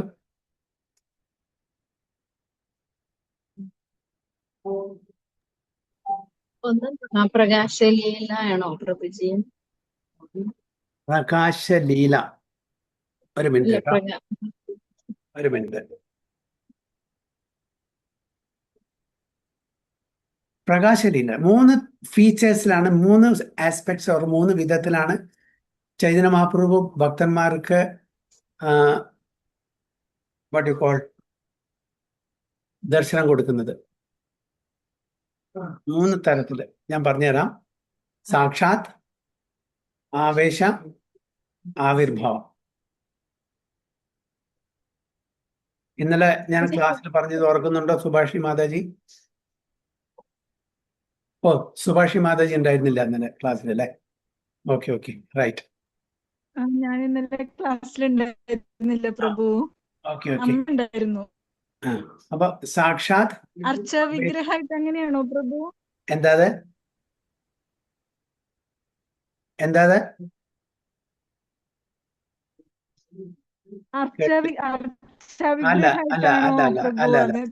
അല്ല, ഞാൻ പറഞ്ഞുതരാം. ഓക്കെ, അപ്പൊ ഇവിടെ പറഞ്ഞ ഇത് വന്നപ്പോ എനിക്ക് ഓർമ്മ വന്ന keeping myself invisible I shall watch you dance. അങ്ങയുടെ നൃത്തം ഞാൻ അവിടെ ഉണ്ടായിരിക്കും, പക്ഷെ ആർക്കും കാണില്ല, ഞാനത് സാക്ഷ്യം വഹിക്കും എന്നാണ്. അപ്പോൾ ചൈതന്യ മഹാപ്രഭു സാക്ഷാത് ഡയറക്ട്ലി നമുക്ക് കാണാൻ പറ്റും. അന്നത്തെ ആൾക്കാരുടെ കാര്യം, ഇന്നത്തല്ല. ഡയറക്ട്ലി ചൈതന്യ മഹാപ്രഭുവിനായിട്ട് ഇന്ററാക്ട് ചെയ്യുന്ന ആൾക്കാരുണ്ടാവും, ചൈതന്യ മഹാപ്രഭുവായിട്ട് ഇന്ററാക്ഷൻ ചെയ്യുന്ന ആൾക്കാരുണ്ടാവും. ഡയറക്ട്ലി കാണാം, ചൈതന്യ മഹാപ്രഭുവായിട്ട് ഡയറക്ട്ലി ഡീൽ ചെയ്യുന്ന ആൾക്കാരുണ്ടാവും. അത് ഒരുപാട് ആൾക്കാരുണ്ട്, എല്ലാവരും ഉണ്ട്. അന്നത്തെ എല്ലാ ആൾക്കാർ ഇപ്പൊ ഡയറക്ട്ലി സംസാരിക്കാൻ പറ്റും, കാണാൻ പറ്റുന്ന ഒരുപാട് ആൾക്കാരുണ്ട്. കുറച്ച് ആൾക്കാർക്ക് ഇടപെടുക്കാൻ പറ്റുള്ളൂ, സംസാരിക്കാൻ പറ്റുള്ളൂ. പക്ഷെ അവർക്കൊക്കെ ചൈതന്യ മഹാപ്രഭു സ്വയം കണ്ടത് കൊണ്ട് മാത്രം നമുക്ക് കൃഷ്ണപ്രേമം കിട്ടും. ചൈതന്യ മഹാപ്രഭു കണ്ടാൽ മതി. ചൈതന്യ മഹാപ്രഭുവിനെ ആര് കണ്ടോ അവരെ നമ്മൾ കണ്ടാൽ മതി, നമുക്ക് കൃഷ്ണപ്രേമം കിട്ടും. ഞാൻ നേരത്തെ ക്ലാസ്സിൽ പറഞ്ഞില്ലേ, ഇപ്പോൾ ഒരാൾ ചൈതന്യ മഹാപ്രഭു കണ്ടു, ഓക്കെ, അയാൾക്ക് കൃഷ്ണപ്രേമം കിട്ടി. അയാളെ ഒരു 10 പേര് കാണുകയാണ്, ആ 10 പേർക്കും കൃഷ്ണപ്രേമം ഇദ്ദേഹത്തിന് കാണുന്നു കിട്ടി. ഈ 10 പേരെ 100 പേര് കാണും, 100 പേരാണ്, അപ്പൊ ഈ 100 പേർക്കും കിട്ടി. അങ്ങനെ ചൈതന്യ മഹാപ്രഭുവിന്റെ ഇൻഫ്ലുവൻസ് പോവാണ്. അപ്പൊ ഡയറക്ട്ലി കാണുന്ന കൂടി ഇല്ല. ചൈതന്യ മഹാപ്രഭുവിനെ കണ്ട ആൾക്കാരെ കണ്ടാൽ നമുക്ക് കൃഷ്ണപ്രേമം കിട്ടും. അത്രയും ഇൻഫ്ലുവൻഷ്യൽ ആയിരുന്നു കൃഷ്ണപ്രേമം കൊടുക്കാൻ വേണ്ടി ചൈതന്യ മഹാപ്രഭു. അപ്പൊ ഡയറക്ട്ലി ആരാണ് കാണുന്നത്? അത് സാക്ഷാത്. പിന്നെ ആവേശ. ഓക്കെ, ആവേശം എന്ന് പറഞ്ഞാൽ ശക്തി, ആവേശം. ശക്തി ആവേശിക്കുക, എൻട്രിയ ഒരാളുടെ. അതിന് ഒരു ഉദാഹരണം, നകുല ബ്രഹ്മചാരി പറഞ്ഞൊരു ബ്രഹ്മചാരി ഉണ്ടായിരുന്നു. അപ്പോൾ നകുല ബ്രഹ്മചാരി ചൈതന്യ മഹാപ്രഭുവിന്റെ ക്ലോസ് അസോസിയേറ്റ് ആണ്. അപ്പോൾ ഒരു ദിവസം നകുല ബ്രഹ്മചാരിയുടെ ദേഹത്തിൽ ചൈതന്യ മഹാപ്രഭു കയറി. എന്തിനാണ്? ചൈതന്യ മഹാപ്രഭു പുരിയിലാണ്. പുരിയിൽ നിന്ന് ബംഗാളിൽ ഉള്ള ഡിവോട്ടീസായിട്ട് സമ്പർക്കം ചെലുത്തുന്ന അവരെ കൂടുതൽ കൃഷ്ണാവബോധനം ആക്കണമെന്ന് അദ്ദേഹത്തിന് ആഗ്രഹം തോന്നിയപ്പോൾ ഡയറക്റ്റ് പോകാൻ പറ്റില്ല. അപ്പൊ അതുകൊണ്ട് നകുല ബ്രഹ്മചാരിയുടെ ദേഹത്തിൽ അദ്ദേഹം കയറി കൂടി. ആര്? ചൈതന്യ. അപ്പൊ ഈ നകുല ബ്രഹ്മചാരിയുടെ ആ ഒരു എഫിൾജൻസ്, ശോഭ, തേജസ് ചൈതന്യ മഹാപ്രഭുവിന് ഉണ്ടായിരിക്കുന്ന തേജസ്സായി. അപ്പൊ എല്ലാവരും ആകർഷിക്കപ്പെട്ടു നകുല ബ്രഹ്മചാരി അടുത്തേക്ക്. ആയിരക്കണക്കിന് ആൾക്കാർ ഈ നകുല ബ്രഹ്മചാരിയെ കാണാൻ തുടങ്ങി, ഡെയിലി വരാൻ തുടങ്ങി. ചൈതന്യ മഹാപ്രഭു പറയുന്ന പോലെ പറയുന്നു. അപ്പൊ എന്താണ് ഇദ്ദേഹം ചൈതന്യ മഹാപ്രഭു ആണോ? നകുല ബ്രഹ്മചാരിയുടെ വേഷത്തിൽ വന്നാണോ? അപ്പൊ അങ്ങനെ ആൾക്കാർ ഡെയിലി ഇത് ശിവാനന്ദ സേൻ ഉള്ള ഒരു പരമഭക്തൻ ചൈതന്യ മഹാപ്രഭുവിന്റെ, അദ്ദേഹത്തിന് ഈ വിവരം കിട്ടി ഇങ്ങനെ നകുല ബ്രഹ്മചാരി ഇങ്ങനെ ചൈതന്യ മഹാപ്രഭുവിന്റെ എല്ലാ സിംറ്റംസും പ്രദർശിപ്പിക്കുന്നുണ്ട്. അപ്പൊ അദ്ദേഹത്തിന് സംശയം, അത് അങ്ങനെ ആവില്ലല്ലോ, എങ്ങനെ സംഭവിക്കുക? അങ്ങനെയാണെങ്കിൽ ഞാൻ അറിയില്ല ചൈതന്യ മഹാപ്രഭു ഇവിടെ വന്നിട്ടുണ്ടെങ്കിൽ.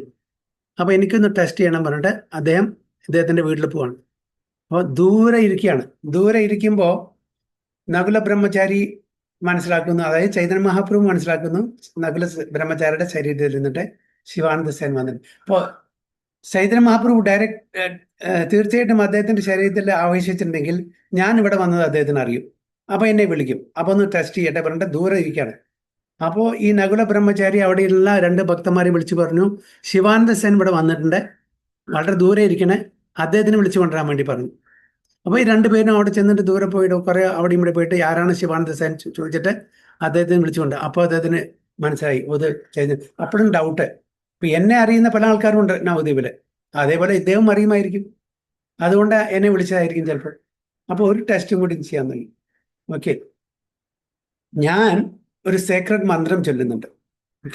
അത് എന്താണെന്ന് ഈ നകുല ബ്രഹ്മചാരി പറയുകയാണെങ്കിൽ എനിക്ക് പൂർണ്ണ വിശ്വാസമായി ഇത് ചൈതന്യ മഹാപ്രഭു ആണെന്ന്.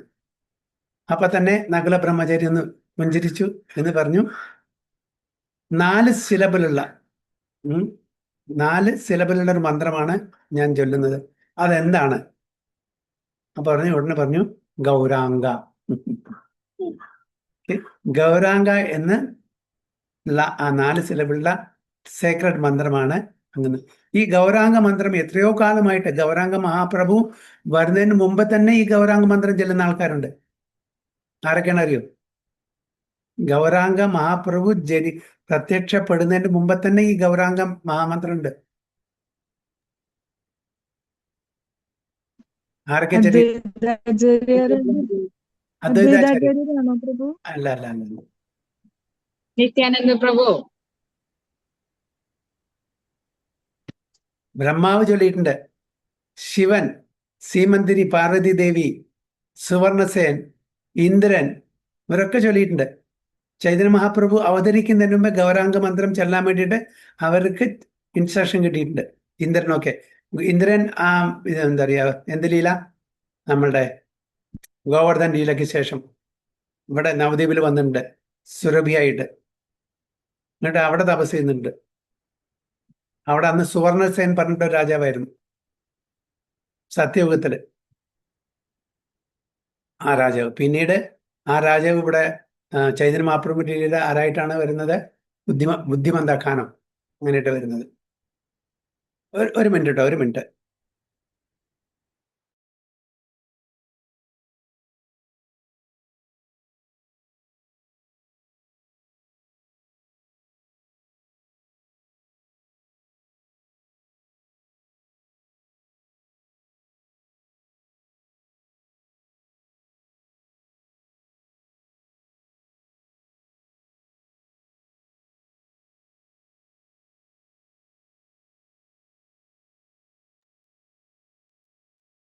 ഹരേ കൃഷ്ണ. അപ്പൊ അങ്ങനെ, അപ്പൊ ഇത് നമ്മുടെ ആരാണിപ്പം നമ്മൾ ആരെ പറഞ്ഞ ശിവാനന്ദ സേൻ. ഓക്കെ, ശിവാനന്ദ സേൻ മാത്രമല്ല, ഈവൻ ചൈതന്യ മഹാപ്രഭു വരുന്നതിന് മുമ്പ് ഗൗരാംഗ മന്ത്രം ചെല്ലാൻ വേണ്ടിയിട്ട് സീമന്തിരി ദേവി, നമ്മൾ ഇവിടെ പോയിട്ടുണ്ടെങ്കിൽ ഓർമ്മയുണ്ടാവും. എവിടെ നമ്മൾ പോയത്? മായപ്പൂരിൽ. എവിടെ? മായാപ്പൂര് കണ്ടിട്ടില്ല പ്രഭു. ദ്വീപ് തന്നെ പറഞ്ഞിട്ടുണ്ടല്ലോ അല്ലെ? രാജാപൂരിൽ പോയിട്ട് സീമന്തിരി ദേവിയുടെ അവിടെ പോയിട്ട് ഓർമ്മയുണ്ടോ? ഓർമ്മ. അവരൊക്കെ ഗൗരാംഗ മന്ത്രമാണ് ചൊല്ലിയത്. അപ്പൊ അവിടെ രണ്ടാമത് ആവേശം. അപ്പൊ നകുല ബ്രഹ്മചാരി അങ്ങനെ അദ്ദേഹത്തില് ചൈതന്യ മഹാപ്രഭു ആവേശിച്ചു. അതാണ് നമ്മൾ പറയുന്ന ശക്തി ആവേശ അവതാരം പറയുന്നില്ലേ, അതേപോലെ. അപ്പൊ അവിടെ ഫിസിക്കലി കാണുന്നില്ല, പക്ഷെ അവിടെ എല്ലാം ഡീൽ ചെയ്യുന്നത് ചൈതന്യ മഹാപ്രഭു. പിന്നെ ആവിർഭാവം എന്ന് പറഞ്ഞാൽ ചൈതന്യ മഹാപ്രഭു പല സ്ഥലത്തും ആവിർഭവിക്കും. എല്ലാവർക്കും കാണില്ല, ചില ആൾക്കാർക്ക് മാത്രമേ കാണൂ. വിസിബിൾ ആയിരിക്കും. അതാണ് ഇൻവിസിബിൾ എന്ന് പറയുന്നത്. I will come myself invisible and watch you dance. Okay, for example 4 സ്ഥലത്ത് ചൈതന്യ മഹാപ്രഭു ഉണ്ടായിരിക്കും എപ്പോഴും. ഏത് സ്ഥലത്താണ് ചൈതന്യ മഹാപ്രഭു? 4 സ്ഥലത്ത്, പ്രധാനപ്പെട്ട 4 സ്ഥലത്ത്. ഏതെല്ലാം സ്ഥലങ്ങളിലാണ് ചൈതന്യ മഹാപ്രഭു? ഉണ്ടായിരിക്കുക 4 സ്ഥലത്ത്. വിസിബിൾ അല്ലെങ്കിൽ ഇൻവിസിബിൾ ആയിട്ട്. Mostly invisible. രഥയാത്രയുടെ സമയത്താണോ പ്രഭു? അല്ല. പ്ലേസ് ആണോ പ്രഭുജി? ഏ പ്ലേസ് ആണോ? ഇപ്പൊ ടോട്ടാ ഗോപിനാഥ് ഗദാധര പണ്ഡിറ്റിന്റെ അടുത്ത് അങ്ങനെയല്ല. അങ്ങനെ 4 കാര്യങ്ങൾ ചെയ്യുന്ന സ്ഥലത്ത്. തിരിച്ചു പോണു. പിന്നെ തിരിച്ചോ. ഇവര് എന്നാ?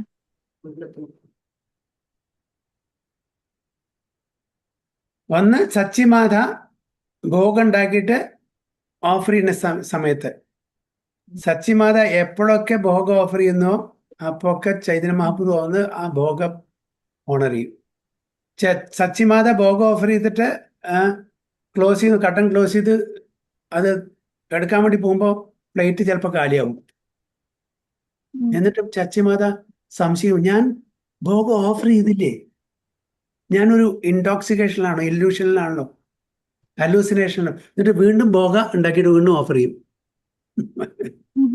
ചൈതന്യ മഹാപ്രഭു ഇൻവിസിബിൾ ആയിട്ട് വന്ന് അത് കഴിച്ചു പോയിട്ടുണ്ടാവും. സച്ചിമാത എപ്പോഴൊക്കെ ഭോഗം ഓഫർ ചെയ്യുന്നോ അപ്പൊക്കെ ചൈതന്യ മഹാപ്രഭു അവിടെ വന്നിട്ട് അത് ഓണർ ചെയ്യും, തൻ്റെ അമ്മയുടെ ആ പ്രസാദം കഴിക്കാൻ വേണ്ടിയിട്ട്. അതുപോലെ രാഘവ പണ്ഡിത്ത് എപ്പോഴൊക്കെ ഭോഗം ഓഫർ ചെയ്യുന്നോ അപ്പൊക്കെ അവിടെ അത്രയും ഡിലീഷ്യസ് ആയിട്ടുള്ള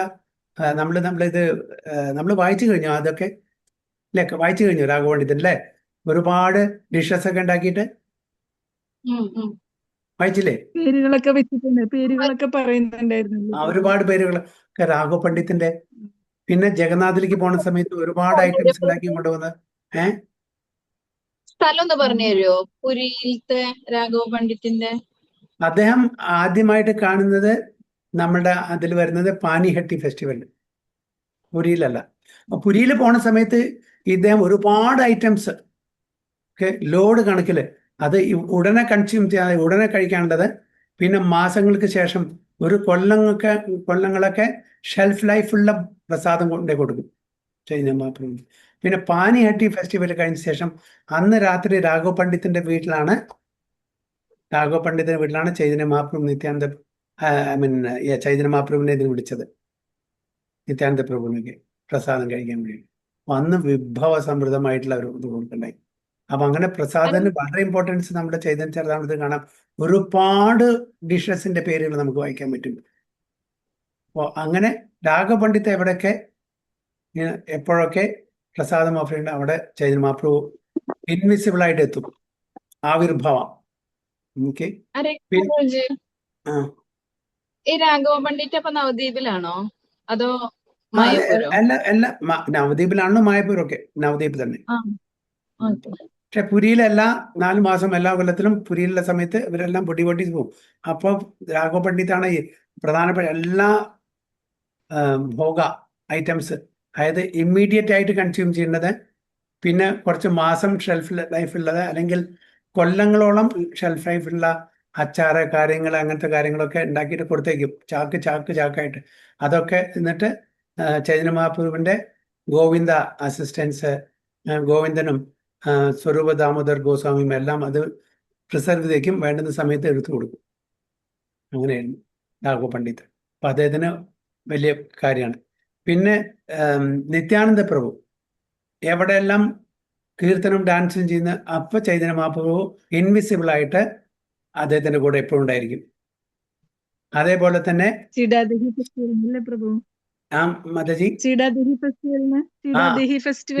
ഫെസ്റ്റിവലിന് ചൈതന്യ മഹാപ്രഭു ആക്ച്വലി ഉണ്ടായിരുന്നില്ല. പക്ഷെ അവിടെ എല്ലാവർക്കും പ്രസാദം ഇങ്ങനെ വായിലേക്ക് പോകുന്നത് കാണാം, കൈ കാണില്ല, ആളെ കാണില്ല. അത് ചൈതന്യ മഹാപ്രഭു ആയിരിക്കും കൊടുക്കുന്നത്. തിരിച്ച് ഇങ്ങോട്ട് നിത്യാനന്ദ പ്രഭു ചൈതന്യ മഹാപ്രഭുവിനും കൊടുക്കുന്നത് കാണാം, ആളെ കാണില്ല. അപ്പൊ നിത്യാനന്ദ പ്രഭു എവിടെ ഡാൻസും നൃത്തവും കീർത്തനം ചെയ്യുന്ന അവിടെ ഉണ്ടായിരിക്കും. അതേപോലെ തന്നെ ശ്രീവാസാങ്കനില് എപ്പോഴും ചൈതന്യ മഹാപ്രഭു അവിടെ കീർത്തനം ചെല്ലുന്ന സമയത്ത് എപ്പോഴും അവിടെ സാന്നിധ്യം ഉണ്ടായിരിക്കും. അപ്പൊ അങ്ങനെ ആവിർഭാവം. അപ്പൊ ഇത് മൂന്നും ഡയറക്ട്ലി വിറ്റ്നസ് ചെയ്ത ആളാണ് ശിവാനന്ദ സേൻ. ശിവാനന്ദ സേൻ സാക്ഷാത്തും കണ്ടിട്ടുണ്ട്, ആവേശം കണ്ടിട്ടുണ്ട്, ആവിർഭാവം കണ്ടിട്ടുണ്ട്. അപ്പൊ അതുകൊണ്ട് ശിവാനന്ദ സേൻ ഇതിനെപ്പറ്റി വിവരിക്കുകയാണ്. 3 തരത്തിലുള്ള ആ ഒരു ആസ്പെക്ട് ഫീച്ചേഴ്സ് ചൈതന്യ മഹാപ്രഭു വരുന്നത്. അപ്പൊ അതാണ് ഇവിടെ വന്ന് I shall also go to see you at intervals. ഇടയ്ക്കിടയ്ക്ക് ഞാൻ വരാം, പക്ഷെ എന്നെ കാണില്ല. അങ്ങക്ക് എന്നെ എൻ്റെ സാന്നിധ്യം മനസ്സിലാക്കും, മറ്റുള്ളവർക്ക് കാണില്ല എന്നാണ് പറയുന്നത്. ആർക്ക്? നിത്യാനന്ദ പറയുന്നത്. I shawl watch you dance. ഞാൻ നിങ്ങളെ നിങ്ങളുടെ നൃത്തം ചെയ്യുന്ന ഞാൻ വിറ്റ്നസ് ചെയ്യാം എന്നാണ് പറയുന്നത്. സോ വാഞ്ചാകൽപതരുഭ്യശ്ച കൃപാസിന്ധുഭ്യവ ച പതിതാനാം പാവനേഭ്യോ വൈഷ്ണവേഭ്യോ നമോ നമഃ. അനന്തകോടി വൈഷ്ണവ की जय, श्रील प्रभुपाद की जय, गुरु महाराज की जय, ताय गो प्रेमानंदे हरि।